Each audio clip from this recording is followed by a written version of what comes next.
almost 20 years after 9/11. We need to stop and think about what we have done to prevent terrorism from thriving in the past 2 decades. It is time to ask ourselves, have the policies that we implemented worked? Terrorism is a huge obstacle of sustainable development. It destroys lives, poses great threats to international security and stability. Nearly 450,000 people have died from terrorist attacks. People all over the world are terrified because of it. Therefore, the world is no longer stable because we can never know who's the next victim. To prevent terrorist attacks, governments around the world have conducted counterterrorism policies, such as the UK's reporting system and the US led a war on terror. First, after 2017 terrorist attack in Westminster that caused 6 deaths and about 50 injuries, the UK government set up the reporting system for the citizens to report suspicious terrorist activities by phone, email, or letter, confidentially to law enforcement and security services, so they can start investigations. And according to a report on The Guardian this week, thanks to the reporting system, 25 terror plots have been foiled, and the law enforcement and security service are still working on 800 live investigations of potential terrorists. Although the UK's counterterrorism budget in 2017 increased by 30% from previous year to support the reporting system, 61% of the reported cases were successfully charged 2 years later.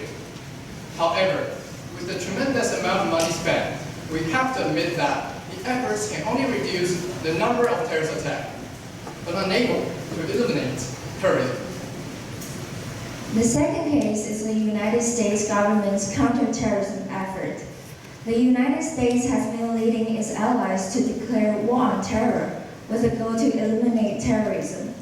They started from eliminating major terrorist groups such as Al-Qaeda and ISIS. Take ISIS for example. ISIS looted antiquities in Iraq and Syria and sold cultural heritage on Facebook. ISIS posted videos of beheading civilians, journalists, and personal wars on the internet. It put over 5,000 females into sexual slavery.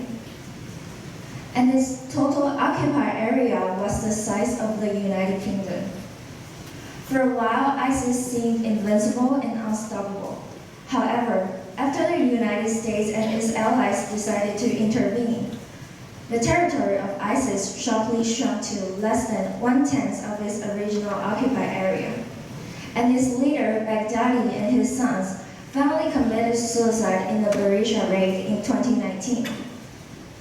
Afterwards, ISIS was totally erased from the map, although it is believed that their remaining force is still hiding in other countries.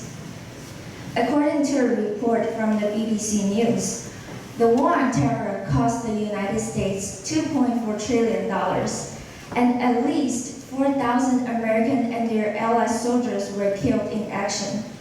But the war is not over yet, because the military action can only make physical impacts on terrorists, but unable to eradicate terrorism and hatred from people's mind.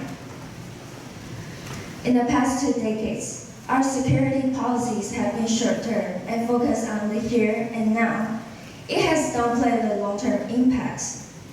In the years after 9/11, some of the choices and policies that governments around the world have implemented have probably made us less secure in the long term.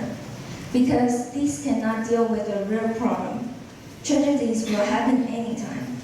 Therefore, we should implement both short-term and long-term solutions to prevent and eliminate terrorism effectively. Yes, we propose the establishment of an international non-governmental organization for young people. And this organization will start from giving speeches about world peace and counterterrorism on campuses and recruiting youth members around the world to expand our branches. And we hope the organization can be large enough in 3 to 5 years.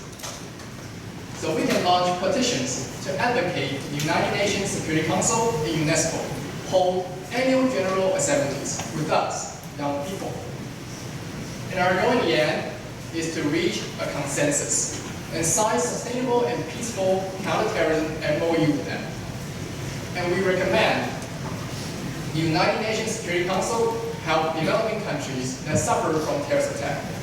These countries should be strong enough so terrorists will have to think twice before launching an attack. And the children can receive good education only if they live in a safer environment. As for UNESCO, member countries donate money and send volunteering educators to developing countries to promote modern and counterterrorism education, such as understanding and respecting different cultures and religions, or understanding how beneficial the peace is, so as to eradicate hatred and create peace. Yes, this action plan is not simply for our own safety, nor it is just for the civilians in Iraq and Syria. Rather, it is for global stability and sustainability. And last, we want to encourage all the millennial generation to join us to contribute our effort to world peace. Together, we can take one step closer to eliminating terrorism. Preventing and eliminating terrorism is truly a millennial challenge that we hope we are all ready for.